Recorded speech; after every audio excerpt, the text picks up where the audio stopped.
সালামের জবাবের যা শব্দ, তাতে তো আমি হয়ে গেলাম জব্দ। মুসলমানের সন্তান, নবীজির অলস উম্মত আর কতদিন থাকবেন স্তব্ধ? আমি আবারও সালাম দিচ্ছি, সকলে সালামের জবাব দিন। আসসালামু আলাইকুম ওয়া রাহমাতুল্লাহ। আলহামদুলিল্লাহ الحمد لله علي الذات عظيم الصفات سميع السمات كبير الشان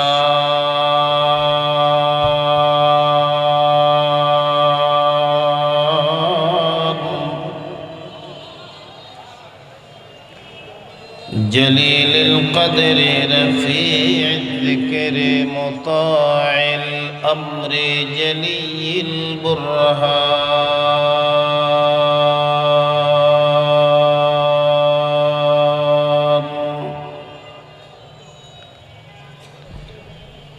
فخيم الاسم عزيز العلم وسيع الحلم كثير الغفران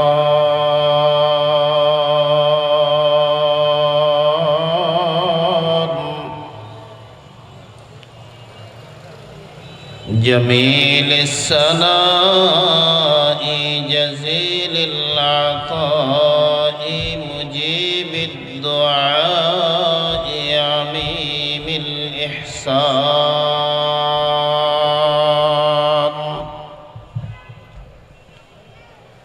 ونشهد أن لا إله إلا الله وحده لا شريك له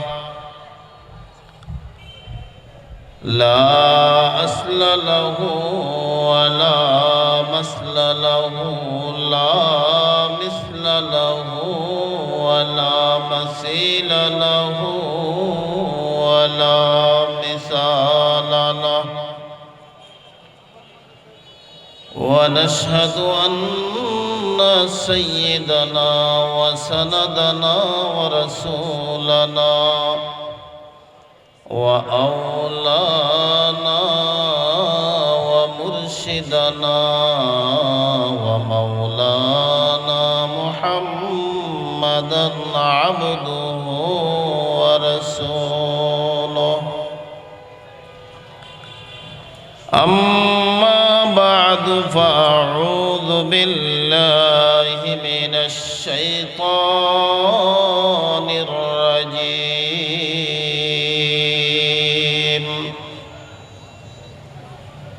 بسم الله الرحمن الرحيم يوم لا ينفع مال ولا بنون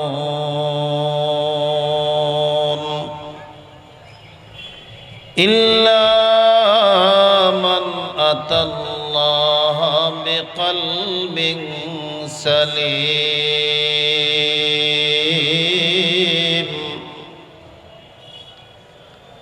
وقال سيد الأنام وصاحب القرآن صلى الله عليه وسلم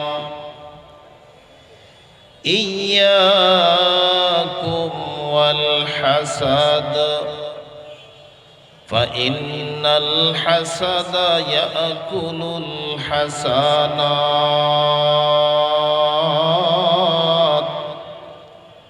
كما تأكل النار الحطب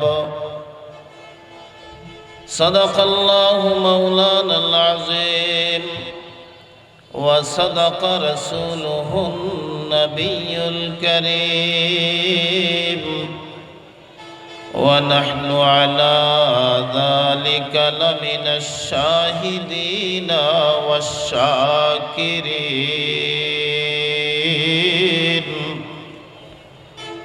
والحمد لله رب العالمين. सूरत यूसुफ को नहीं चाहने वाला, मैं सूरत यूसुफ को नहीं चाहने वाला, कायस की मानिंद नहीं आशिक लैला, मैं तालिब मौला हूँ मेरा इश्क निराला।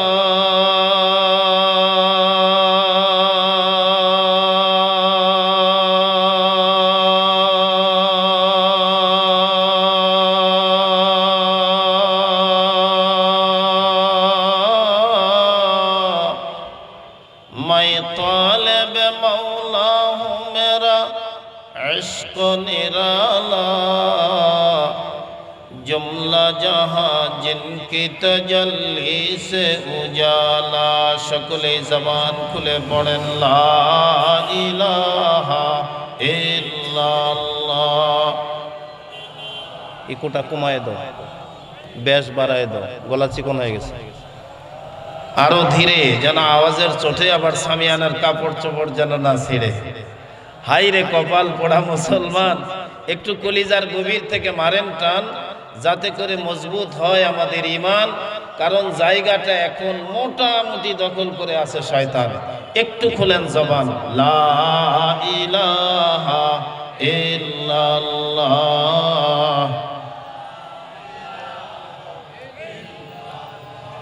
याद में तेरे सबको भुला दो, कोई न मुझको याद रहे, सब खुशियों को आग लगा दो, खानाए दिल आबाद रहे।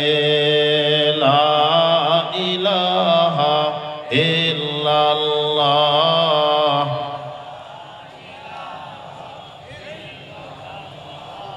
ला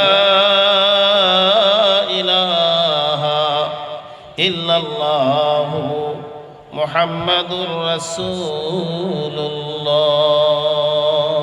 সাল্লাল্লাহু আলাইহি ওয়াসাল্লাম। শহরের মানুষদের হিসাব নিকাশ আমি জানি, এই জন্য দীর্ঘ রাত পর্যন্ত কথা বলে আপনাদের সঙ্গে করব না নাফরমানি। আল্লাহ যেন আমাদের সকলের উপরে করে মেহেরবানি। আর একটু ধীরে বলেন আমিন। বাজে বাক্য আলাপ করে আপনাদের মূল্যবান সময় করব না নষ্ট। দীর্ঘ রাত পর্যন্ত কথা বলে আপনাদেরকেও দেব না বেশি কষ্ট। ঘড়ি ধরে সর্বোচ্চ 1 ঘন্টা আলোচনা চলবে, কথা একদম স্পষ্ট। ততক্ষণ পর্যন্ত থাকা যাবে তো? অতএব আর কোনো বাজে বাক্য আলাপ নাই, সরাসরি আলোচনায় যেতে চাই। আল্লাহ তাআলা ডাক দিয়ে বলেন, ইয়াউমা লা ইয়ানফাউ মালুন ওয়ালা বানুন।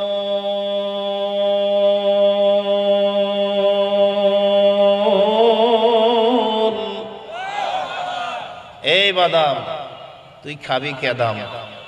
হ্যাঁ,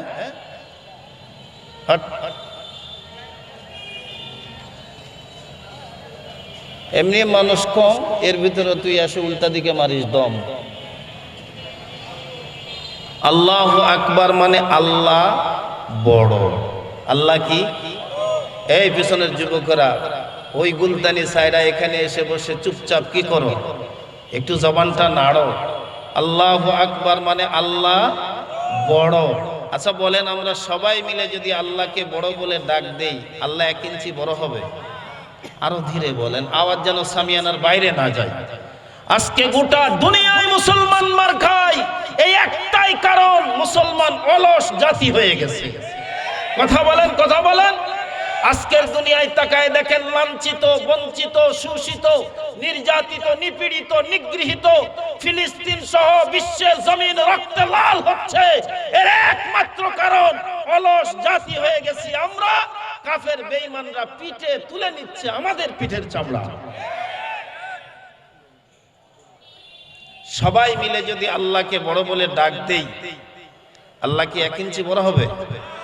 পক্ষান্তরে পৃথিবীর বুকে যত মানুষ আছে, আপনি মগ বলেন, মুরং বলেন, চামার বলেন, ডোমার বলেন, হাড়ি বলেন, সাঁওতাল বলেন, ইহুদি বলেন, নাসারা বলেন, বৌদ্ধ বলেন, খ্রিস্টান বলেন, হিন্দু বলেন, মুসলমান বলেন, আস্তিক বলেন, নাস্তিক বলেন, মূর্তি পূজারী, পুতুল পূজারী, চন্দ্র পূজারী, সূর্য পূজারী, এক কথায় বর্তমান দুনিয়ায় প্রায় 800 কোটি মানুষ।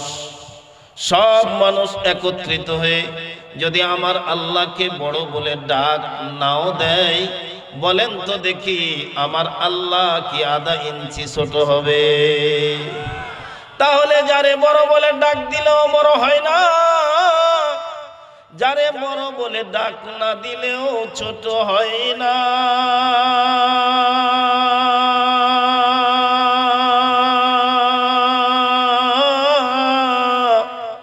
তাহলে কেন তিনি আমাদের সামনে মেলে ধরলেন এই বরত্বের বায়না? আপনার আমার পয়গম্বর স্বচ্ছ করে দিয়েছেন সে আয়না।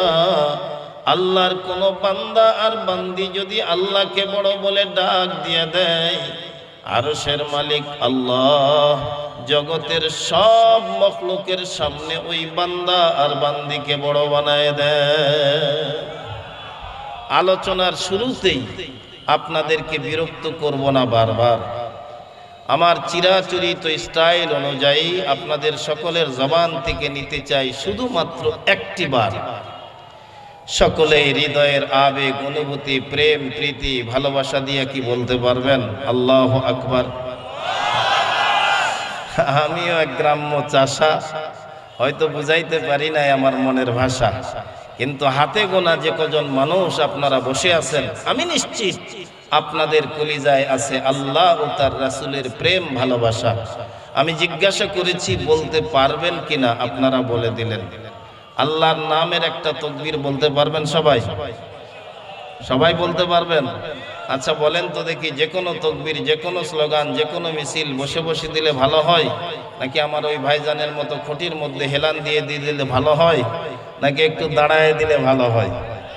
অনেকক্ষণ ধরে আপনারা মাঠে বসে আছেন, মাঠে যারা আছেন দয়া করে সবাই একটু দাঁড়ান তো।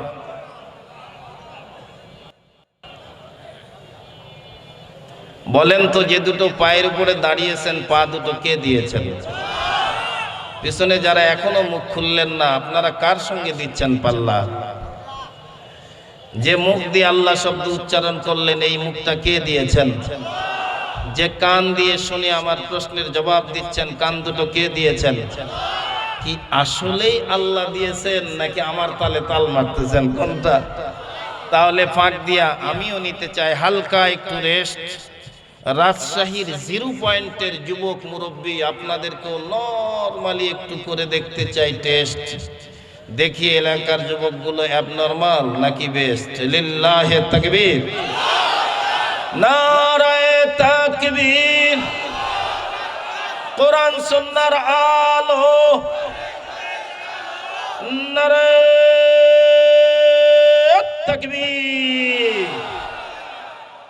দেখে তো মনে হচ্ছিল মাঠ ভাঙ্গা, কিন্তু এখন তো বুঝতেছি আপনাদের ইমানের আওয়াজ মোটামুটি চাঙ্গা। পরিপূর্ণ ইমানের আলোতে আল্লাহ আমাদের কলিজাটা করে দিক রাঙ্গা। সকলে বলুন আমিন। আর একটু জোরে বলুন, আল্লাহ আমাদের সকলের জান্নাতের হয়ে যাক জামিন। আর একবার বলেন আমিন। একটু সামনের দিকে আগায় বসেন, জিকির করেন সুবহানাল্লাহ ওয়ালহামদুলিল্লাহ লা ইলাহা ইল্লাল্লাহ সুবহানাল্লাহ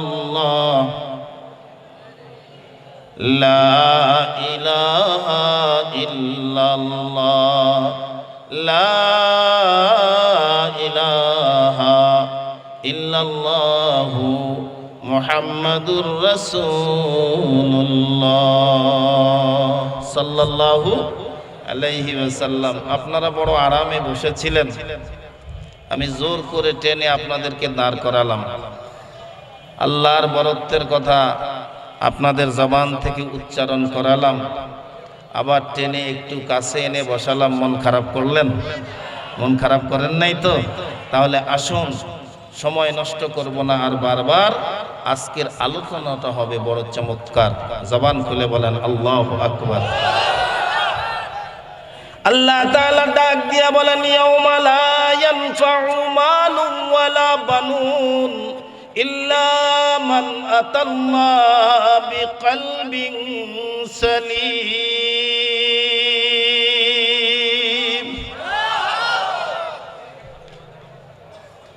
এ ভাই, এখানে আমরাই তো, উন্নত আর কেউ নাই। একটু হো হা করবেন, একটু করবেন শব্দ, তাহলে বুঝবো যে আমার ভাষা বুঝতেছেন। চুপ করে থাকলে আমিও হয়ে যাব জব্দ, আমার আওয়াজও হয়ে যাবে একদম স্তব্ধ। আমরা যতজন এখানে বসে আছি শিক্ষিত মানুষ, একটু করবেন হুঁশ, অন্যদিকে হয়েন না বেহুশ। খেয়াল করেন, আমরা যখন অসুস্থ হয়ে যাই দুই ধরনের রোগে আমরা আক্রান্ত হই। কয় ধরনের? একটা হলো নরমাল রোগ আর একটা হলো মারাত্মক রোগ।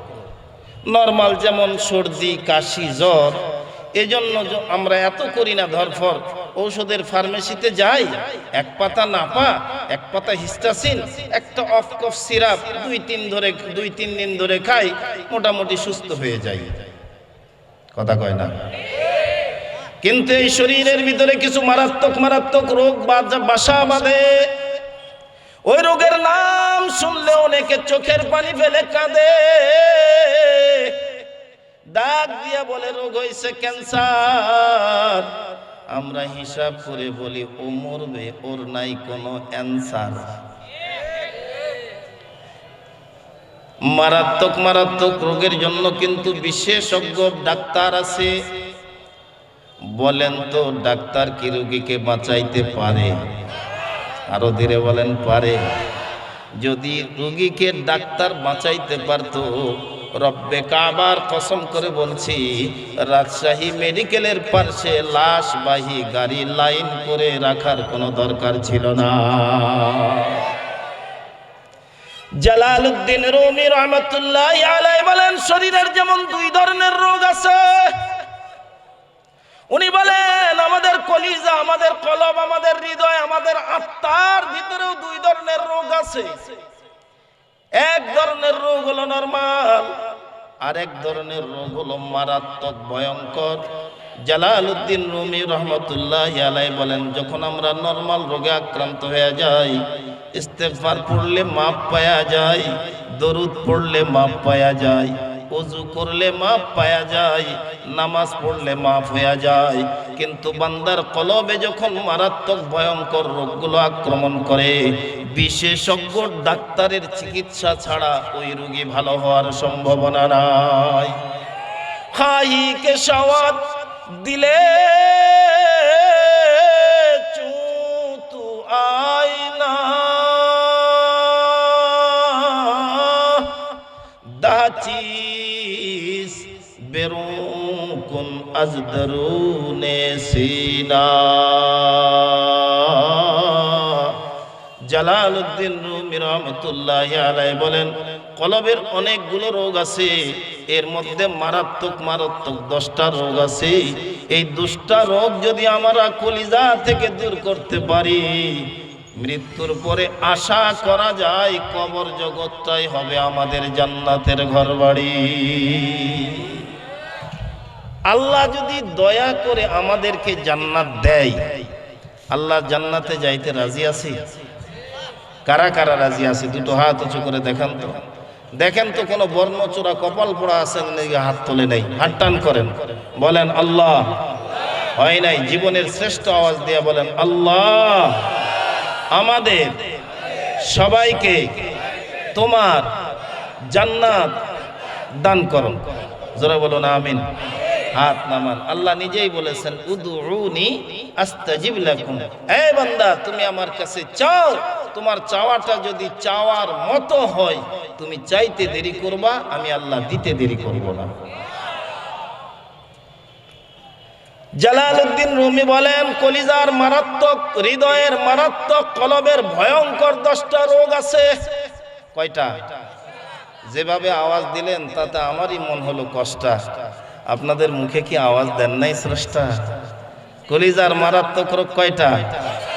এই 10টা রোগের কথা বলতে গিয়ে হয়তো 5-10 50 মিনিট। কলিজার 1 নম্বর রোগের নাম হলো লোভ। কি? যারা কথাই বললেন না, আপনারা কি আমার উপরে খুব ক্ষোভ? কলিজার 1 নম্বর রোগের নাম কি? قال رسول الله صلى الله عليه وسلم قال رسول الله صلى الله عليه وسلم حب الدنيا رأس كل خطيئة। আল্লাহর নবী বলেন, দুনিয়ার লোভ সমস্ত পাপের মাথা। বুঝতেছেন আমার কথা? দুনিয়ার লোভ সমস্ত পাপের মাথা। আমার নওগাঁ জেলায় একটা প্রবাদ বাক্য আছে, আপনাদের রাজশাহীতে আছে কিনা জানি না। আমার নওগাঁ জেলায় বলে, লোভে পাপ। ও মা, আপনারাও তো জানেন। তাহলে লোভে পাপ, পাপে মৃত্যু। নবী বলেন দুনিয়ার লোভ সমস্ত পাপের মাথা। আমি কেমন করে আপনাদেরকে বুঝাবো এই কথা? আমার কলিজায় প্রচন্ড ব্যথা। আজকে লোভের কারণে আমরা পতনের অতল তলে তলিয়ে যাচ্ছি।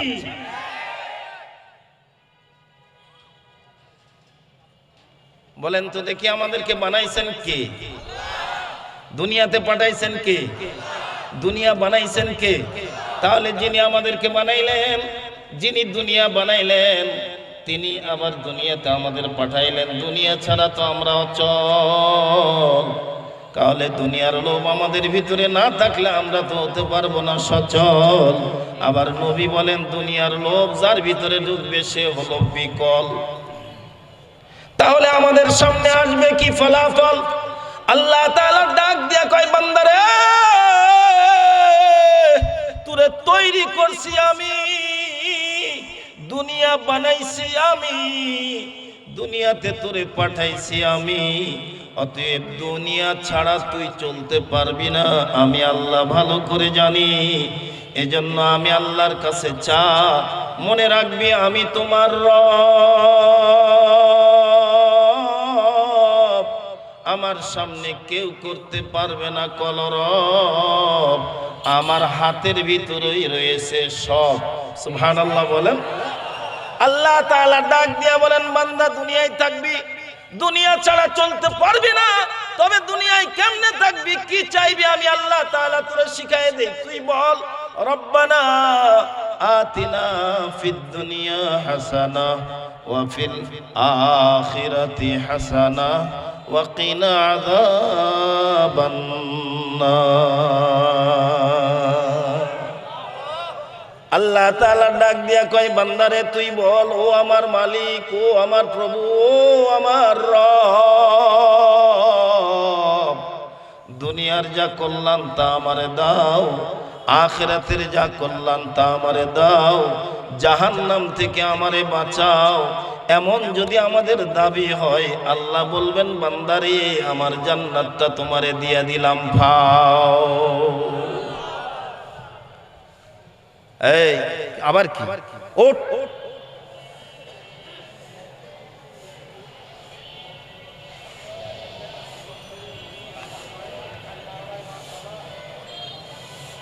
দেখছেন কি অবস্থা? তাহলে কলিজার 1 নম্বর রোগের নাম কি বললাম? লোভ। আর আমাদের সমাজে প্রবাদে বলে, লোভে পাপ, পাপে মৃত্যু। দুনিয়া ছাড়া আমরা চলতে পারবো না। আল্লাহ তাআলা বলেন, দুনিয়ার যা কল্যাণ কর আমার কাছে চা, আমি আল্লাহ তাআলা তোরে দুনিয়াও দেব, আখিরাতের যা কল্যাণ কর আমার কাছে চা, আমি আল্লাহ তাও দেব।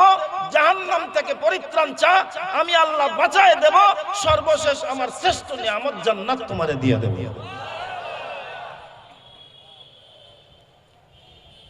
প্রত্যেকটা জিনিসের 2টা দিক আছে, লোভেরও কিন্তু 2টা দিক আছে। আছে না নাই? কথা বলেন, আছে না নাই? প্রত্যেকটা জিনিস কেমনে বুঝাইলে আপনাদেরকে আমি বুঝাবো? এই যে জ্বলতেছে আলো, আলো যদি নিভে যায় তো কি হবে? একটু সহযোগিতা করেন, কি হবে? এখন রাত চলতেছে, রাত যদি পার হয়ে যায় তো কি আসবে? মাথার উপরে আসমান, বলেন তো পায়ের তলায় কি? একটা মানুষ যদি মোটা হয়, মোটার বিপরীতে কি? দেখলেও তো বোঝা যায়, বলা যাবে না? একটা মানুষ যদি মোটা হয়, মোটার বিপরীতে একটা মানুষ যদি লম্বা হয় তার বিপরীতে, একটা মানুষ যদি ফর্সা হয় তার বিপরীতে। আপনারা বুঝতেছেন ভালো, আপনাদের কলিজায় আল্লাহ জ্বালায় দিক ঈমানের পূর্ণ আলো। জোরে বলুন আমিন। আর একটু জোরে বলুন। এরও দুইটা দিক আছে, একটা ভালো একটা মন্দ। দেখবেন একজন মানুষ কোটিপতি, ও করে না কারো ক্ষতি, আখিরাতের দিকে চলতেছে তার গতি। ও হজ করে, ওমরা করে, যাকাত দেয়, এতিম অসহায় লালন পালন করে, নিজের এলাকার দুস্থ গরিবদের সহযোগিতা করে। আর একজন মানুষ কোটিপতি, এরপরেও ওর দ্বারা খালি মানুষের হয় ক্ষতি। কথা কয় না, কথা কয় না। হ্যাঁ, কেউ যদি আখিরাতের লোভ কলিজায় ঢুকাইতে পারে, আশা করা যায় জান্নাত আল্লাহ দেবে তারে। সুবহানাল্লাহ বলেন। ছোট্ট একটা কথা বলে আমি আমার মূল পয়েন্টে চলে যাই। আখিরাতের লোভ বলুন তো, আমরা যারা এখানে বসেছি আমরা কি আল্লাহ দেখেছি? নবী দেখেছি? সাহাবী দেখেছি? অধিকাংশ মানুষ আমরা মক্কাও দেখি নাই, মদিনাও দেখি নাই, কিন্তু মাথায় টুপি কেন, মুখে লম্বা দাড়ি কেন, মসজিদে গিয়া নামাজ আদায় করি কেন? আখিরাতের লোভে। আখিরাতে জাহান্নাম থেকে বাইচা আল্লাহর জান্নাতে যাওয়ার লোভেই তো। কথা বলেন, কথা বলেন। আপনার আমার পয়গম্বর মক্কা থেকে হিজরত করছেন মদিনায়। একেবারে সংক্ষিপ্ত আকারে বলে দিয়ে যায়, এই সন্তানের বাবারা যারা কথা শুনতেছেন, ঘরের ভিতর থেকে সন্তানের মায়েরা যারা কথা শুনতেছেন, গভীর মনোযোগ। কারণ আমাদের দিলের ভিতরে ঢুকছে দুনিয়ার নানান রকমের রোগ। সৃষ্টির শ্রেষ্ঠ জাতি হওয়ার পরেও আমরাই পোহাইতেছি চরম দুর্ভোগ। আপনার আমার পয়গম্বর মদিনায় এসেছেন। কুবা পল্লীতে আবু আইয়ুব আনসারীর বাড়ির সামনে নবীর বাহন দাঁড়ায় গেছে। মদিনায় তিন শ্রেণীর মানুষ বসবাস করত, তৌরাতের অনুসারী, জবুরের অনুসারী, ইনজিলের অনুসারী।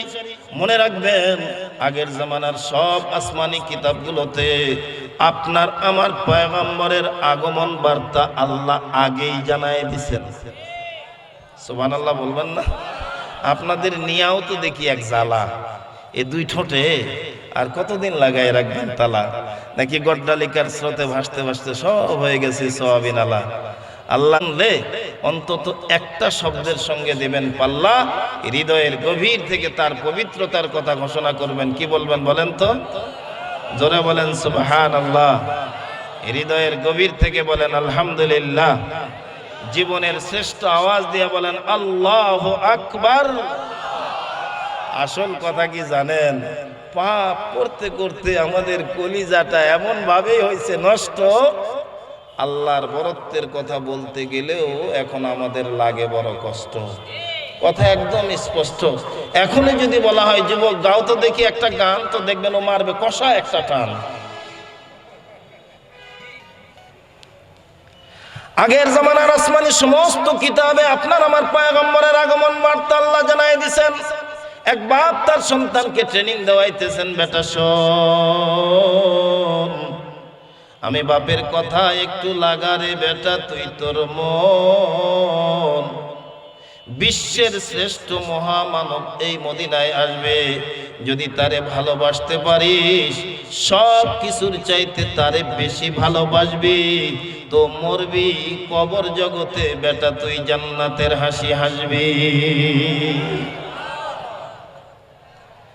মায়ে তার সন্তানকে শিখায় দেয়, 9-10 বছরের সন্তানকে, বেটা আমি মা তোরে গর্ভে ধারণ করেছি, মৃত্যুর সঙ্গে পাঞ্জা লড়ে তোরে জন্ম দিয়েছি, বুকের দুগ্ধ নামক রক্ত পান করায় তোরে বড় করছি, মানুষ করছি। শোন বেটা শোন, আমি মায়ের চাইতো ওই নবীকে বেশি ভালোবাসবি। সুবহানাল্লাহ বলেন। নবী মদিনায় ঢুকে পড়ছেন। বাপ ধরুন এই প্যান্ডেলের ওই সামনে এমন জায়গায় ছোট্ট সন্তানটাকে সঙ্গে করে নিয়ে এসেছে। এতদিন পর্যন্ত সন্তানকে বুঝাইছে, নবীর কথা মানলে, নবীর কথা শুনলে, নবীর পরামর্শ অনুযায়ী চললে শুধু মরণে নয়, আখিরাতেও কোনো ভয় থাকবে না। ওই নবীর ভালোবাসা, ওই নবীর অনুকরণ অনুসরণ করে মাওলার জান্নাত পর্যন্ত পৌঁছায় দেবে। আল্লাহর পয়গম্বর বাহন থেকে নামছেন, তো বেটাকে ডাক দেয়া কই তাওয়াজ্জু, এই বেটা দেখ, খবরদার করবি না ভুল। ওই যে পূর্ণিমার চাঁদের মতো চেহারা দেখা যায়, ওই মানুষটাই কিন্তু সর্বশেষ আল্লাহর শ্রেষ্ঠ রাসূল। বাপের হাতের মধ্যে ঝাঁকুনি দিয়া বেটা একটা কষা দৌড় মারছে, আপনার আমার পয়গম্বরকে জড়ায় ধরছেন, নবীরে দয়রায় ডাক দিয়া বলেন উহিব্বুকা ইয়া রাসূলুল্লাহ, আল্লাহু আকবার বলেন। আল্লাহর নবীকে দয়রা ডাক দিয়া বলেন, ওগো সরকার, আমি কিন্তু আপনারে মহব্বত করি, আপনারে ভালোবাসি। আপনার আমার পয়গম্বর মাথাটা উঠাইছেন, পূর্ণিমার চাঁদের মতো চেহারা। সন্তানটাকে ডাক দিয়া বলে, তুই ছোট্ট মানুষ, জীবনে কোনোদিন আমারে দেখছিস? কয় লা ইয়া রাসূলুল্লাহ। বলেন তো আমরা কি কোনোদিন নবীকে দেখেছি? আমরা নবীকে ভালোবাসি কিনা? নবীর ভালোবাসা কলিজায় ধারণ করা এটা ইমানদারের অপরিহার্য কর্তব্য। নবীর ভালোবাসা, নবীর আদর্শ আঁকড়ে ধরা জীবনের পথ ও পথে হিসেবে যে গ্রহণ করবে, সরকারে দু আলম নবী বলেন কানা মাই ফিল জান্নাহ, সে আমার সঙ্গে আল্লাহর জান্নাতে থাকবে।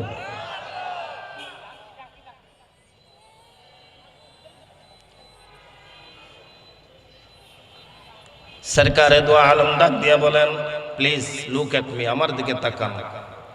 এই তুমি কি আমারে দেখছো? কয় না। তাহলে তুমি যে আমারে ভালোবাসলা কেমনে বাসলা? কয় আমার বাবাই বলছে, আমার মাই বলছে, এমন কি আপনিও মদিনায় ঢুকছেন তো শেষ মুহূর্তে আমার মায়া আমারে সাজাইয়ে দিয়া ডাক দিয়া বলে, বেটারে আল্লাহর নবীর সঙ্গে সাক্ষাৎ করবি, নবীর চেহারার দিকে তাকাবি, নবীরে তোর বাপের চাইতে ভালোবাসবি, আমি মায়ের চাইতেও ভালোবাসবি। শুধু এতটুকু নয়, আমার মায়ে বলছে আমার জীবনের চাইতেও নবী আপনাকে বেশি ভালোবাসব। সরকারে দু আলম নবী ডাক দিয়া বলেন, এই না গুফতা না দারদ কসে বাতো কার, ওয়ালেকিন চু গুফতি দলিল আসবিয়ার। ভালোবাসা এটা মুখে দাবি করলে হয় না, কাজে প্রমাণ দেওয়া লাগে। তুই যে আমি নবীরে ভালোবাসিস, এর কোন প্রমাণ কি তুই দিতে পারবি? ও ডাক দিয়া বলেন, সরকার আমি ছোট্ট মানুষ, আপনাকে ভালোবাসি, এর জন্য বুঝি প্রমাণের দরকার। ওগো নবী, আপনি যদি আমার কাছে প্রমাণ চান, আপনার ভালোবাসার জন্য আমি কিশোর দিয়াও দিতে পারি আমার জান। তেরে ইশক মে কুহে গম, তেরে इश्क में कुए गम सर पे लिया, अब जो तो हो वो आयश निशात जिंदगी छोड़ दिया, अब जो हो तो हो। सरकारे दो आलम नबी डाक दिया बोलेन प्रमाण दाओ। সংক্ষেপে কথা, ছোট্ট কিশোর ডাক দিয়া বলেন, নবী কি প্রমাণ চান? আল্লাহর নবী ডাক দিয়া বলেন, ওই যে দাঁড়ায় রয়েছে কে ওটা? কয় আমার বাবা। এই তুমি কি তোমার বাবার চাইতো আমারে বেশি ভালোবাসো? ছোট্ট মানুষ মাথাটা ঝাঁকুনি দিয়া ডাক দিয়া কয়, ইয়েস। সুবহানাল্লাহ বলেন। আমি আপনাদের ভাষায় বুঝাইলাম, ও ছোট্ট মানুষ মাথাটা ঝাঁকি দিয়া বলেন, নাআম ইয়া রাসূলুল্লাহ। ওগো আল্লাহর নবী, হ্যাঁ আমার বাবার চাইতো আপনারে বেশি ভালোবাসি। আল্লাহর নবী ডাক দিয়া বলেন, তাহলে প্রমাণ দেওয়া লাগবে। ও বলে, আমি প্রমাণ দেওয়ার জন্য তৈয়ার। সরকারে দু আলম নবী ডাক দিয়া বলেন, তাহলে আমার ভালোবাসা প্রমাণের জন্য আমি নবী দেখবার চাই, তোমার বাবার কর্তৃত্ব কাল্লাটা আমার সামনে হাজির করো। ফাতাআজ্জাবা আসহাব রাসূলুল্লাহ সাল্লাল্লাহু আলাইহি ওয়াসাল্লাম, নবীর সাহাবীরা পর্যন্ত চমকে গেছে। আল্লাহর নবী এটা কি নির্দেশ দিল? ছোট্ট সন্তান এদিক তাকায় সেদিক তাকায়, এক পর্যায়ে একজনের কোমর থেকে একটা তলোয়ার নিয়ে টান দিয়া বের করে কষা একটা দৌড় মারে নিজের বাবার গর্দান নেওয়ার জন্য। আল্লাহু আকবার বলেন। সরকারে দু আলম নবী অপলক দৃষ্টিতে তাকায় রয়েছে। ও দৌড়ায়, কিন্তু বালকের ভিতরে পিছু টান নাই নাই নাই। একেবারে বাবার কাছে গিয়া তলোয়ারটা উঠাইছে, মারবে। এমন সময় নবী আমার আর্তনাদ করে ডাক দিয়া বলে, কিফ হাল, আল্লাহু আকবার।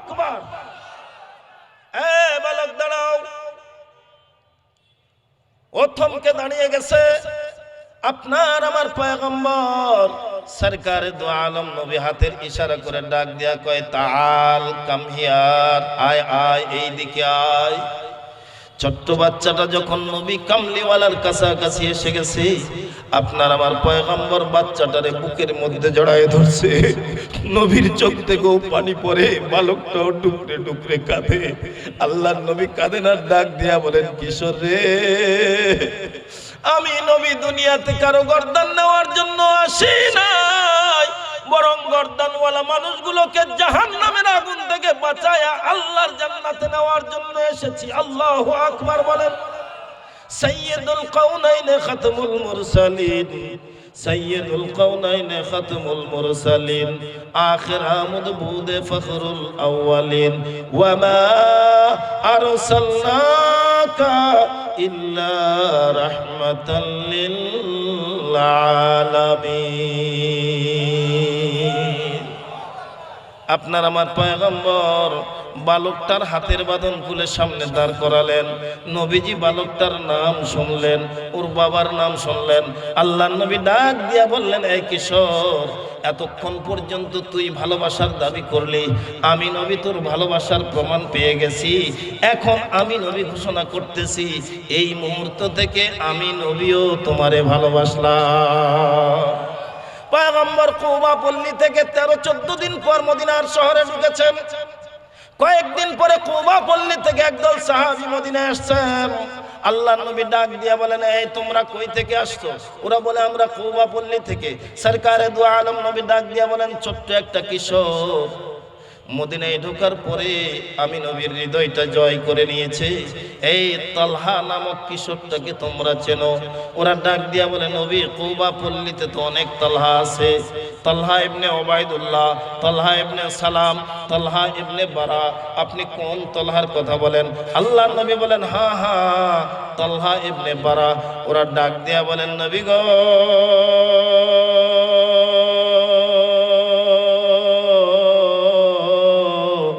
আপনি জানেন না এই কিশোর তালহা কুবা পল্লীতে শুরু করে দিয়েছে এমন একটা মেলা, কিশোরদের ভিতরে তালহা ঢুকায় দিছে নবী আপনার প্রেমের খেলা। ও নবী, 13-14 দিন কুবা পল্লীতে ছিলেন। এই তালহা আপনার উঠা দেখেছে, বসা দেখেছে, খাওয়া দেখেছে, ঘুমানো দেখেছে।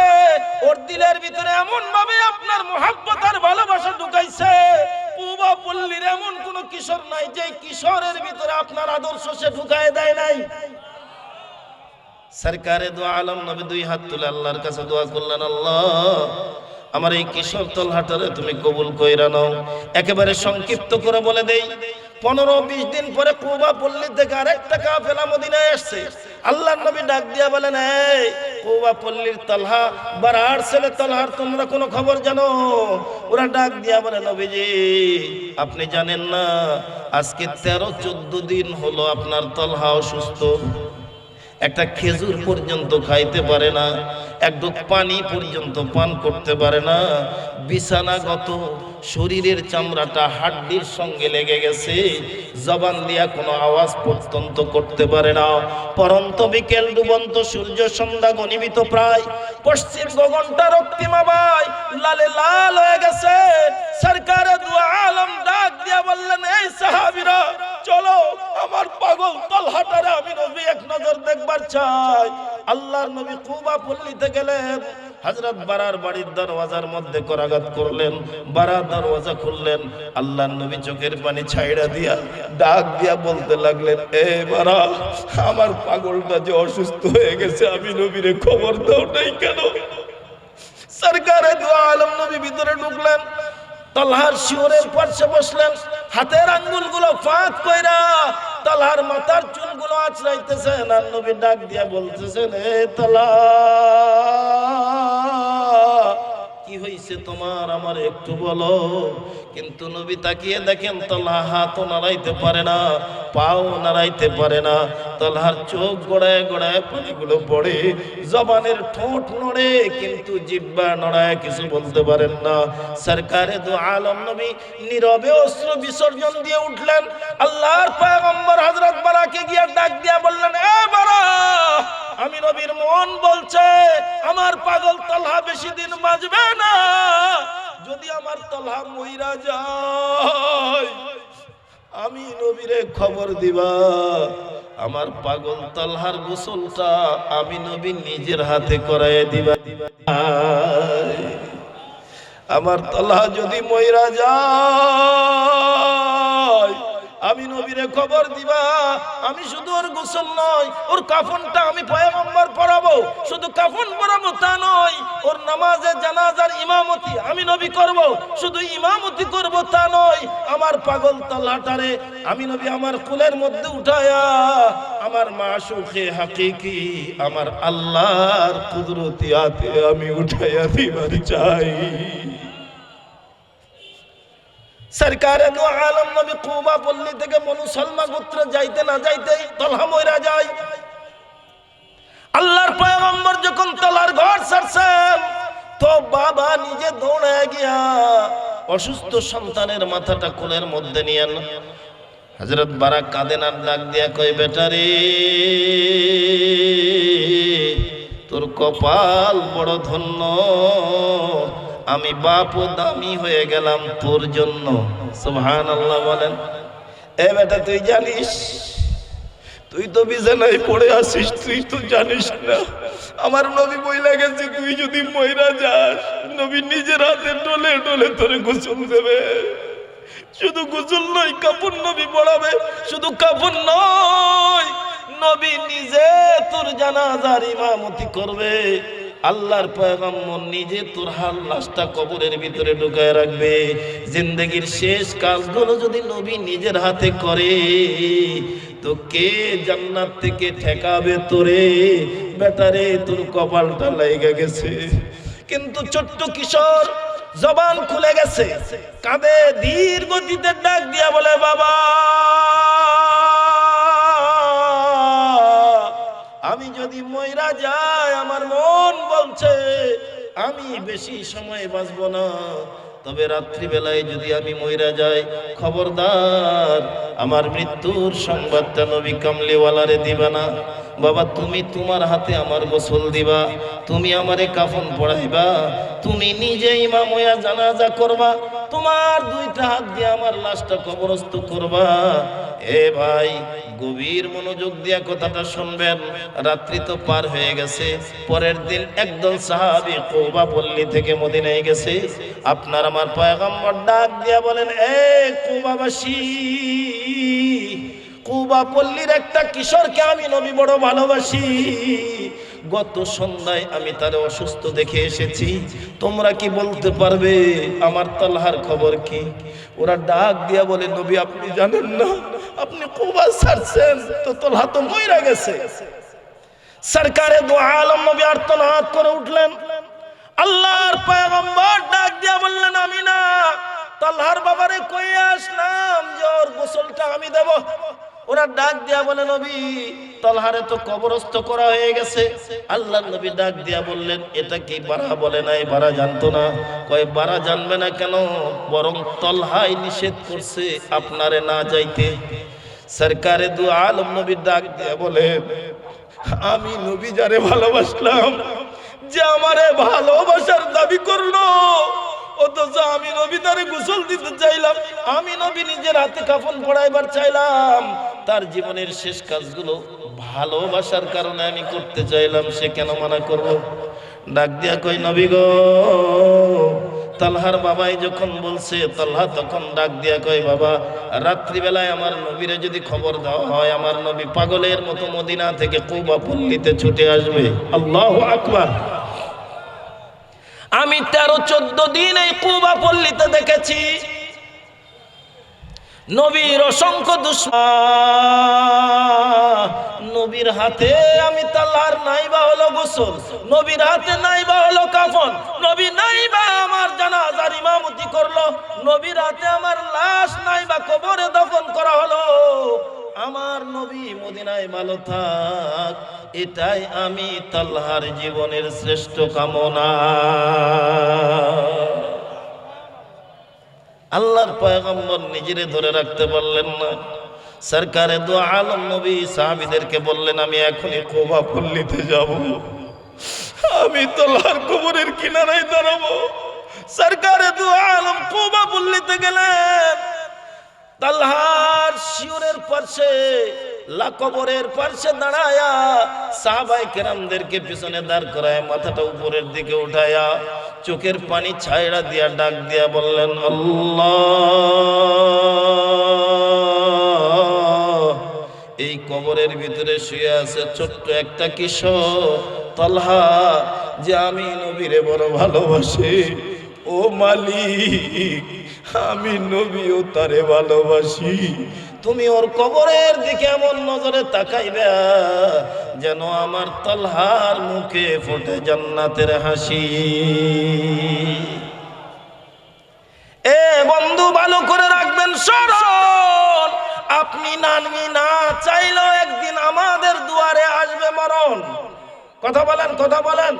मौत को मत दूर समझो, मौत है हरदम करीब, यार तेरे कौन होगा गोर जाने के लिए, यार तेरे कौन होगा गोर जाने के लिए, काम आने का नहीं हर एक जुदा हो जाएगा,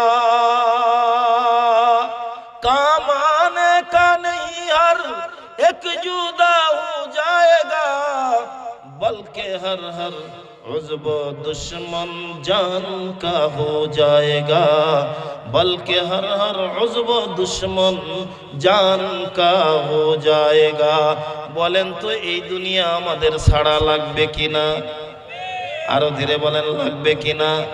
কাজেই দুনিয়ার লোভ কলিজার ভিতরে না ঢুকায়া যদি আখিরাতের লোভ কলিজায় ঢুকাইতে পারি, আশা করা যায় পরকালে জুটবে আল্লাহর জান্নাতের ঘরবাড়ি। কলিজার 2 নম্বর রোগ বলবো, খুব কষ্ট হচ্ছে আপনাদের, একদম আমি আর 9 মিনিটের ভিতরে কথা শেষ করে দেব। কলিজার 2 নম্বরের রোগ হলো লম্বা আশা। কি আশা? আর একটু দিলে বলেন, কি আশা? কেমনে বললে যে আপনারা বুঝবেন আমার ভাষা? দুনিয়ার লম্বা আশা আমাদের জন্য বড় সর্বনাশা। ঠিক না বললেও ঠিক, কথা বলেন। এটা কেমনে বুঝাই? একজন মানুষ 5 তলা বিল্ডিং করছে, 10 তলা বিল্ডিং করছে, এরপরেও গিয়া দেখবেন ছাদের উপরে 1.5 ফিট 2 ফিট লম্বা রড ছাড়ছে, যদি আরো 1 তলা করা যায়। কথা কয় না, কথা কয় না। হায়াতি জিন্দেগির 60 বছর, 70 বছর, 80 বছর, 85, 90 বছর বয়স হয়ে গেছে, চলে না, দাঁত চলে না, চোখ চলে না, হাত পা চলে না, চামড়া ঢিলা হয়ে গেছে, চোখের জুতি চলে গেছে, মুখের দাঁত পড়ে গেছে, লাঠি ছাড়া একটা কদম ফেলতে পারে না, এরপরেও ওই বুড়া লম্বা আশা ছাড়ে না। কথা বলেন, কথা বলেন, কথা বলেন। আমাদের আরবি সাহিত্যের কিতাবের ভিতরে একটা চমৎকার ঘটনা লেখছে, 2 মিনিট লাগতে পারে, বলবো বলবো বলবো। এক লোকের বয়স হয়েছে 95 বছর। কত বছর? তার মানে তাগড়া যুবক তো, কি বুড়া মানুষ যখন হয় বুড়া, দেখবেন শক্তিতে হয় কুড়া, কিন্তু মেজাজ এত গরম হয় মনে হয় দুনিয়া করে ফেলবে গোড়া। কথা কয় না, কথা কয় না। 95 বছরের বৃদ্ধ দজলা নদীর পারে চৈত্র বৈশাখ মাসে দ্বীপ্রহর রৌদ্রের ভিতরে লাঠি দিয়া পাথর সরায়। যুবক একটা দৌড়ায় গিয়া ডাক দিয়া কয়, ও দাদা, এই রৌদ্রের ভিতরে কি করো? একে তো প্রচন্ড গরম, বুড়া মানুষ দ্বীপ্রহরের রৌদ্রের ভিতরে যখন বলছে কি করো, মেজাজ আরো গরম। ডাক দিয়া কয়, মাছ মারতেছি, মাছ মাছ। তো ডাক দিয়ে কয়, দাদা আপনি তো লাঠি দিয়া পাথর সরাইতেছেন, দেখিস পাথর সরাই আবার জিজ্ঞাসা করস কেন? ডাক দেখো, ও দাদা, এই দ্বীপ্রহরের রৌদ্রের ভিতরে আপনি দজলা নদীর পারে খা খা তাপের ভিতরে লাঠি দিয়া পাথর সরান কেন? বুড়া মুসকি মুসকি হাসার ডাক দিয়া কয়, শোন, এই নদীর পাড়টা আমি সরকার থেকে লিজ নিছি।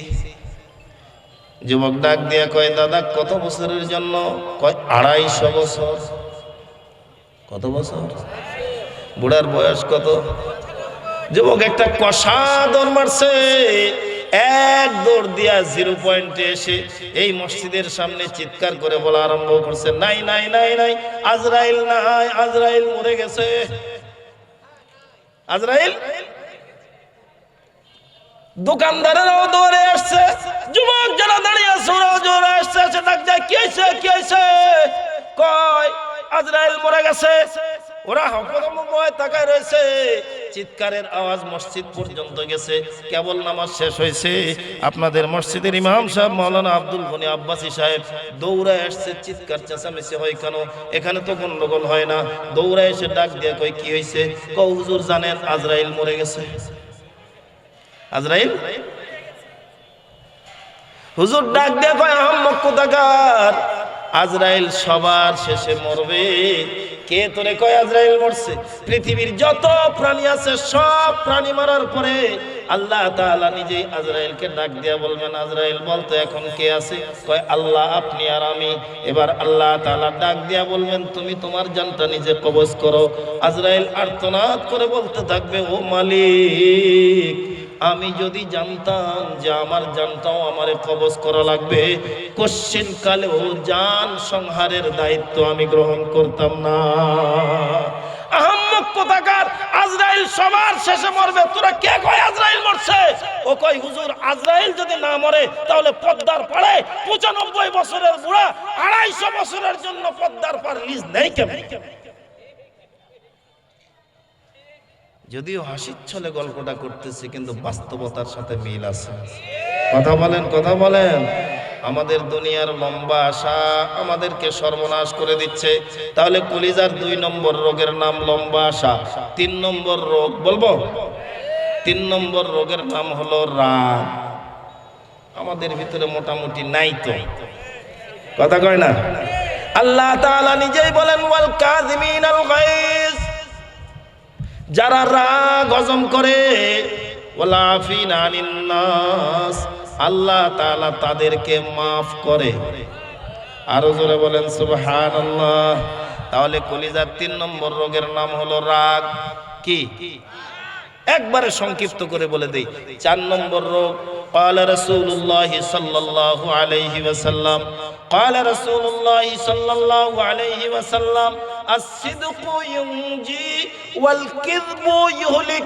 আল্লাহর নবী বলেন, যারা সত্য বলে তারা মুক্তি পায়, যারা মিথ্যা বলে তারা ধ্বংস হয়ে যায়। 4 নম্বর কলিজার রোগের নাম হলো মিথ্যা। কি? আরো ধীরে বলেন, কি? ওই যে সভাপতি সাহেব, আমার শ্রদ্ধেয় বড় ভাই, আমাদের এলাকার রত্ন আল্লামা জামাল উদ্দিন সাহেব বলতেছেন না, এই যে মোবাইল আমাদের নাট বল্টু স্ক্রু সব করে দিচ্ছে ঢিল। কথা বলেন, কথা বলেন। এই মোবাইলটা আসার পরে ছেলে বাপের সঙ্গে মিথ্যা কথা বলে, বাপ ছেলের সঙ্গে মিথ্যা কথা বলে, মা মেয়ের সঙ্গে মিথ্যা কথা বলে, মেয়ে মায়ের সঙ্গে মিথ্যা কথা বলে। মিথ্যার যেন রাজ কায়েম হয়ে গেছে। কথা বলেন। তবে হ্যাঁ, কেউ যদি মিথ্যা পরিত্যাগ করতে পারে, দুনিয়াতে আল্লাহ তারে আল্লাহর ওলি বানাই দিতে পারে।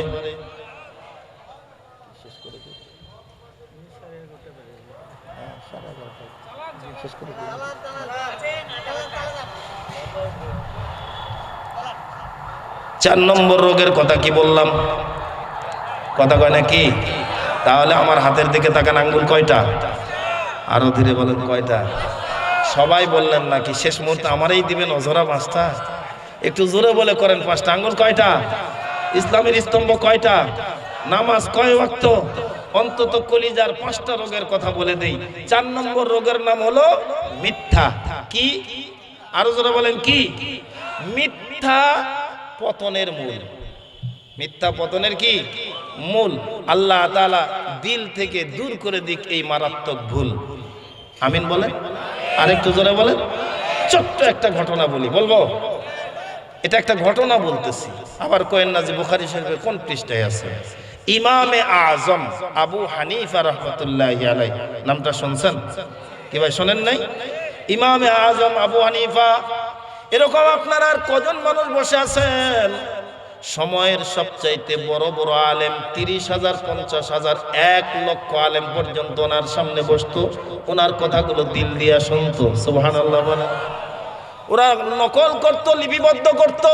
নোমান ইবনে সাবিতের সামনে হাজারো মানুষ।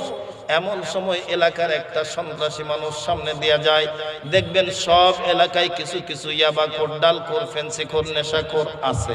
আপনাদের এলাকায় নাই, এখানেও আছে ইয়াবাখোর, ডালখোর, ফেন্সিখোর, নেশাখোর, জোচ্চোর, বাটপার, সন্ত্রাসী। তবে এরা বড় চালাক, যখন যে দল ক্ষমতায় যায় ওদের পক্ষেই ওরা গড়ায় যায়। কথা বলেন, কথা বলেন।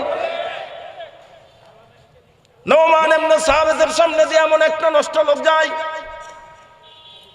পিছনের চামচদেরকে ডাক দিয়া কই, কি ব্যাপারে এত মানুষ?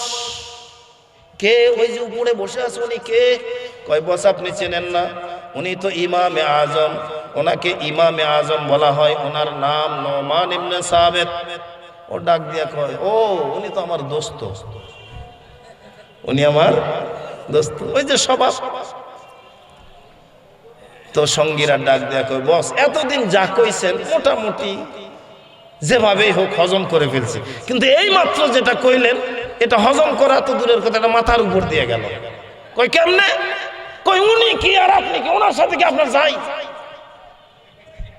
ইগোতে লাগা গেছে। ডাক দেয়া কই, দাঁড়া তোলা দাঁড়া, আমি একটু ঘুরে আসি। মোর ঘুরে সামনে এসে নোমানের সামনে হাত বাড়াই দিয়া কয়, আপনি আমাকে দোস্ত বানান। সুবহানাল্লাহ বলেন।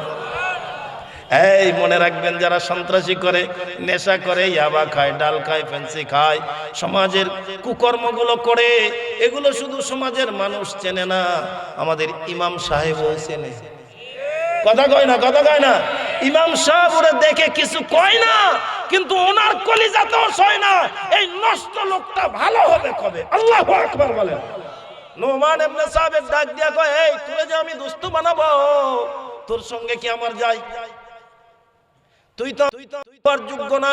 দেখবেন এলাকায় যদি কেউ নেশা করে, ওই নেশাখোরের সঙ্গে যদি সজীব নামক একজন কেউ যায়, আপনি দেখবেন ওর দিকে তাকায়া তাকায়া, একটু চোখ পাকায় তাকাইছে, আপনার তাকানোটা বুঝতে পারছে, ওই দিক থেকে দৌড়া এসে আপনার এসে ডাক দিয়ে কয়, চাচা মনে করেন না ওর সাথে আমি ঘুরতেছি তাই বলে আমিও যে মদ খাই তা নয়, আমি কিন্তু মদ টদ খাই না।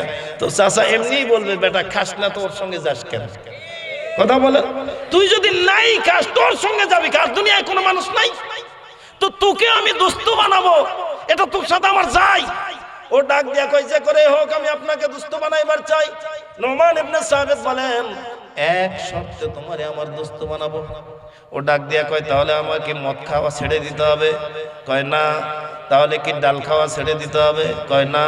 তাহলে কি সন্ত্রাসী বন্ধ করে দিতে হবে? কয় না। তাহলে হতে করতে হবে কি? নোমান ইবনে সাবিত ডাক দিয়া বলেন, শর্তটা হলো আমার সঙ্গে কখনো তুমি মিথ্যা কথা বলতে পারবে না। ও ডাক দিয়া কই, মনে করছিলাম কত বিজি, আপনি যে শর্ত দিয়েছেন এটা তো একদম ইজি, দেন হাত দেন। সুবহানাল্লাহ বলেন, দেন হাত দেন। নোমান ইবনে সাবিত হাত লাগাই দিছে। ডাক দিয়া কই, দোস্ত দুনিয়ার নিয়ম, কায়াতে মায়া বাড়ে, দেখা সাক্ষাৎ হলে ভালোবাসা বাড়ে। তুমি এখন থেকে আমার দোস্ত হইলা, ওয়াদা করলা আমার সঙ্গে মিথ্যা কথা বলবা না, 3 দিন পরে আমার সঙ্গে সাক্ষাৎ করবা, আমি একটু দেখবার চাই তোমার ওয়াদাটা ঠিক থাকলো কিনা। দুনিয়া তো নিয়ম, দেখবেন আপনার প্রাণের শত্রুর সাথেও যদি প্রতিদিন দেখা হয়ে যায়, ওর প্রতি একটা মায়া বেড়ে যায়। কথা বলেন, কথা বলেন। নোমান ইবনে সাবিত ডাক দিয়া বলেন, 3 দিন পরে আসবা, আমার সঙ্গে দেখা করবা, এরপরে মাঝে মধ্যে আমার সঙ্গে দেখা করবা। চলে গেছে বাড়িতে। বাড়িতে গিয়া বিবিরে ডাক দিয়া কয়, বিবি একটা খবর নিবি, তোরে খবর একটা দেইছস তো, বর্তমান সময়ের বড় আলেম নোমান হলো আমার দোস্ত। বউ ডাক দিয়া কয়, ঢং করার জায়গা পাই না। আপনি কি আর নোমান কি, ওনার সাথে তো আপনার যাই। এই মনে রাখবেন, আমি যত বড়ই হুজুর হই, যত বড়ই পীর হই, যত বড়ই নেতা হই, যত বড়ই খেতা হই, আমি যে কি মাল এটা আমার বউ ভালো জানে। কথা কয় না, কথা কয় না, কথা কয় না। এই জন্য নবী বলেন, তোমার বিবি যদি সাক্ষী দেয়, তোমার বিবি যদি বলে যে আমার স্বামী ভালো, তোমরাও সাক্ষী দিও লোকটা ভালো।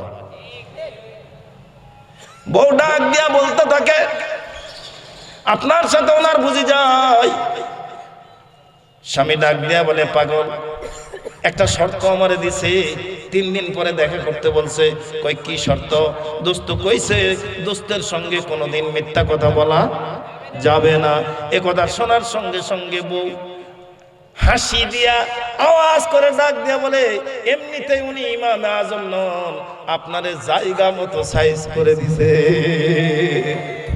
ওর তো মেজাজ গরম, ডাক দে, জায়গা মতো সাইজ করছে মানে মিথ্যা কথা বলবো না, এই তো কথা, এত বেশি কিছু নয়।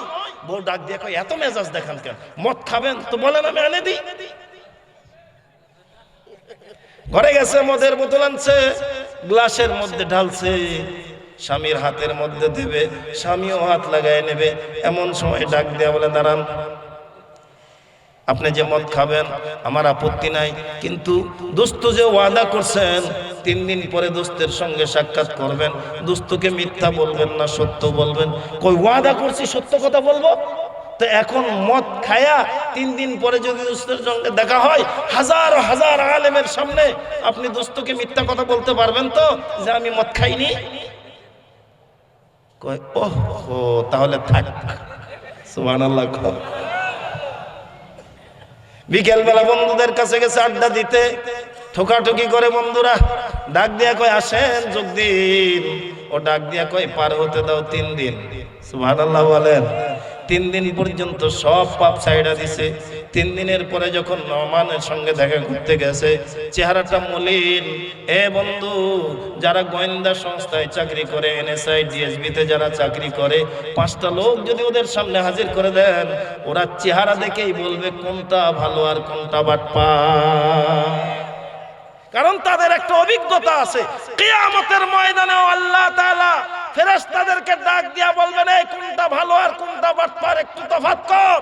কোরআনের ভাষায় আল্লাহ বলেন, সীমাহুম ফি উজুহিহিম মিন আসারিস সুজুদ। কিয়ামতের ময়দানে যারা নামাজি হবে, যারা ওযু করবে, তাদের অঙ্গ প্রত্যঙ্গ দিয়া নূরের আলো চমকাতে থাকবে। ফেরেশতাদেরকে ধরবে, একত্রিত করবে, আর আল্লাহ ডাক দিয়া বলবেন, এদেরকে একত্রিত কর। আমি আল্লাহ বলছি, বিনা হিসাবে এদের জন্য রেডি আছে জান্নাতের ঘর। নোমান ইবনে সাবিতের সামনে যখন আসছে, চেহারা দেখে উনি চিনে ফেলেছেন। 2টা হাত বাড়াই দিয়ে তার বুকের মধ্যে নিয়ে নিছেন। ও নোমানের বুকে পড়ে চিৎকার দিয়ে কান্না জোড়ে দিয়েছে। নোমান ডাক দিয়া বলে, এই কান্দিস কেন? ও ডাক দিয়া কয়, একটা ওয়াদা করার কারণে আজ 3 দিন পর্যন্ত আমি কোনো পাপের কাজে হাত দিতে পারি নাই। ওয়াদা করলাম জিন্দেগিতে আর কোনোদিন পাপের কাজে হাত দেব না। 5 নম্বর রোগের কথা, শেষ কথা।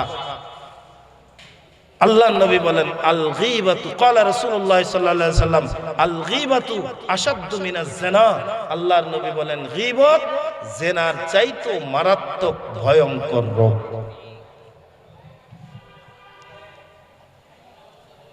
আমাদের আগে যে হযরত বয়ান করে গেলেন, ওনার শেখ, আমরা অনেকেই মুরব্বী যারা আছি তারা চিনব। এক সময়ে বাংলাদেশে রাষ্ট্রপতি নির্বাচনে বটগাছ মার্কা এক মুরব্বী দাঁড়াইছিলেন, মোহাম্মদুল্লাহ হাফিজ জি হুজুর, মনে আছে? তিনি বলতেন যে বাংলাদেশের মানুষের কাছে গীবতটা এখন ঘি ভাতের মতো মজাদার আর সুস্বাদু। কথা বলেন, কথা বলেন। গীবত এমন একটা মরণ ব্যাধি আমাদের ভিতরে ঢুকে গেছে যে গীবত করতে আমরা বড় মজা পাই। 2টা মেয়ে যদি একত্রিত হয়ে যায়, তো একজন আরেকজন স্বামীর বিরুদ্ধে কথা বলতে ছাড়ে না। কথা বলেন। আরে 2টা নেতাও যদি এক জায়গায় হয়, একটা কথা বলার সুযোগও যদি পায়, সেখানেই দেখবেন একজন আরেকজনের বিরুদ্ধে খালি গীবত আর গীবত। এগুলো আমাদের কলিজার মারাত্মক রোগ। আল্লাহ তাআলা এই রোগগুলো থেকে আমাদেরকে হেফাজত করুন। আর একটু জোরে বলেন। আয়াতটার শুধু অনুবাদ করে দেই। আল্লাহ বলেন, ইয়াউমা লা ইয়ানফাউ মালুন ওয়ালা বানুন কিয়ামতের দিন আপনার রেখে যাওয়া মাল, আপনার সন্তান সন্ততি আপনার কোনো কাজে আসবে না। ইল্লা মান আতাল্লাহ বিকলবিন সালিম। আল্লাহ বলেন, আমরা যদি আমাদের কলিজাটাকে ঝাড়ু দিয়া পরিষ্কার করে যাইবার পারি, আশা করা যায় কবর জগতই হবে আমাদের জান্নাতের ঘরবাড়ি। আল্লাহ তাআলা আমাদের কলিজাকে স্বচ্ছ করে কবরে যাওয়ার তৌফিক দান করুন। আর একটু জোরে বলুন, ও আখির দাওয়ানা আনিল হামদুলিল্লাহি রাব্বিল আলামিন। আলহামদুলিল্লাহি রাব্বিল আলামিন ওয়া সাল্লাল্লাহু আলা খায়রি খালকিহি মুহাম্মাদিন ওয়া আলা আলিহি ওয়া আসহাবিহি আজমাইন। রব্বানা যালামনা আনফুসানা ওয়া ইল্লাম তাগফির লানা ওয়া তারহামনা লানাকুনান্না মিনাল খাসিরিন। মাফ করিয়া দে রে আল্লাহ,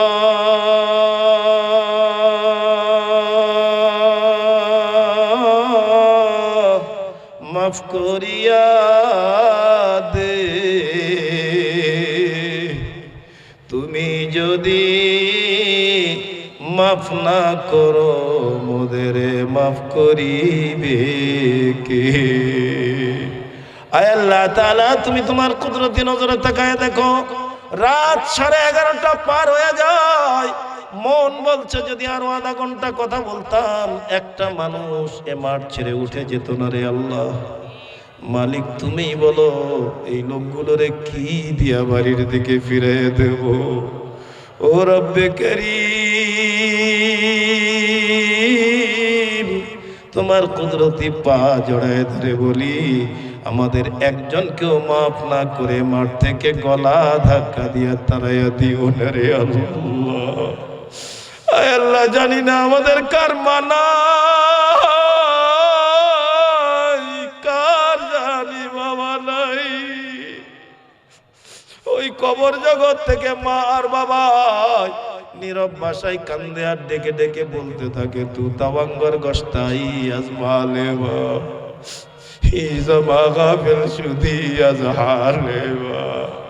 মায় আর্তনাদ করে নীরব ভাষায় কান্দে আর ডেকে ডেকে বলে, বেটা রে, যেই বাড়িতে আরাম করে ঘুমাস, আমি তোর বাবার সঙ্গে কত ঝগড়া করে বাড়িটা বানাই নিয়েছিলাম। বাবাই কবর জগৎ থেকে নীরব ভাষায় কান্দে আর ডেকে ডেকে বলে, বেটা, যে দোকানে বসে দোকানদারি করিস রে, আমি তোর বাপ খায়া না খায়া ঋণ কর্জ কইরা এই দোকানটা বানাইছিলাম। আজ আমি তোর মা, আমি তোর বাপ, আমাদের কবরে জাহান্নামের আগুন দাউ দাউ করে জ্বলে রে বেটা।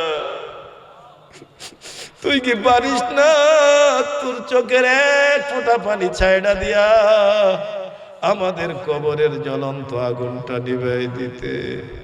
ও দরদের আল্লাহ, এই মজলিসে কি এমন কোন সন্তান নাই যার এই মুহূর্তে মৃত মা বাবার কথা মনে পড়ে গেছে? চোখ থেকে মাসির মাথার পরিমাণ এক ফোঁটা পানি বাহির করে হইল, ওই পানি দিয়া তুমি ওর মা বাবার জিন্দগির গুনাহগুলো মাফ করে দাও। আল্লাহ, রাজশাহীর প্রাণ কেন্দ্র 0 পয়েন্টের যুবকগুলোরে নিয়ে তোমার দরওয়াজায় হাত উঠাইছি আল্লাহ। যুবকগুলোরে তোমার কুদরতি দরওয়াজায় আমানত দিয়া গেলাম। ও মালিক, এলাকার যুবকগুলোরে তুমি মসজিদমুখী বানায় দাও, মুরব্বীদেরকে মসজিদমুখী বানায় দাও, মা বোনদেরকে দিনদার মুত্তাকি পরহেজগার বানায় দাও, সন্তানদের মা বাবার খেদমত করার তৌফিক দান করো, মা বাবাকেও সন্তানের হক আদায় করার তৌফিক দান করো আল্লাহ। আয় মালিক, আজকের মাহফিলের যারা আয়োজন করলো, টাকা দিল, পয়সা দিল, শ্রম দিল, বুদ্ধি দিল, পরামর্শ দিল, এত রাত পর্যন্ত বসে থেকে মাহফিলকে সফলতার দ্বার পর্যন্ত পৌঁছায় দিল, মালিক রে, সকলের সব রকমের কোরবানিকে আমাদের নাজাতের জরিয়া হিসেবে কবুল করে নাও। আয় আল্লাহ, আমাদের সকলের জন্য হালাল রিজিকের ব্যবস্থা করে দাও। ও মালিক, মানুষ শয়তান, জিন শয়তানের কুমন্ত্রণা থেকে তুমি আমাদেরকে হেফাজত করো। গোটা দুনিয়ায় মুসলমানরা বড় মার খায়, আর কত মুসলমানদের রক্ত ঝরবে রে আল্লাহ। গোটা দুনিয়ার মুসলমানদেরকে এক অনেক বানায় দাও। ফিলিস্তিনি মুসলমানদের স্বাধীনতা সার্বভৌমত্ব দান করো রে আল্লাহ।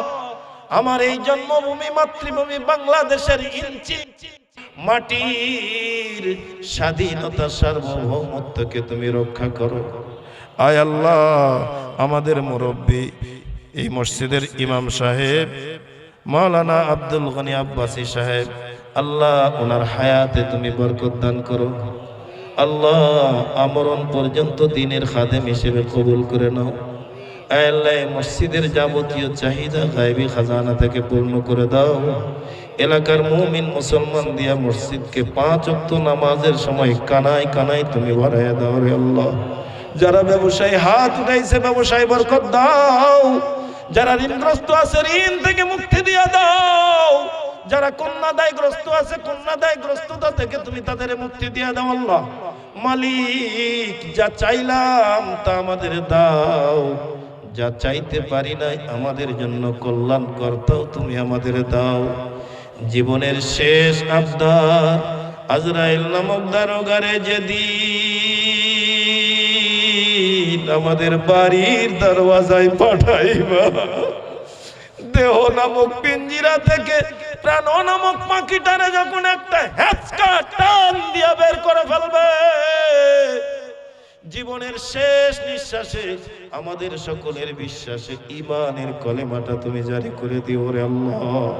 ওয়া সাল্লাল্লাহু আলা খায়রি খালকিহি মুহাম্মাদিন ওয়া আলিহি আজমাইন ওয়ারহামনা মাআহুম বিরহমাতিকা ইয়া আরহামার রাহিমিন।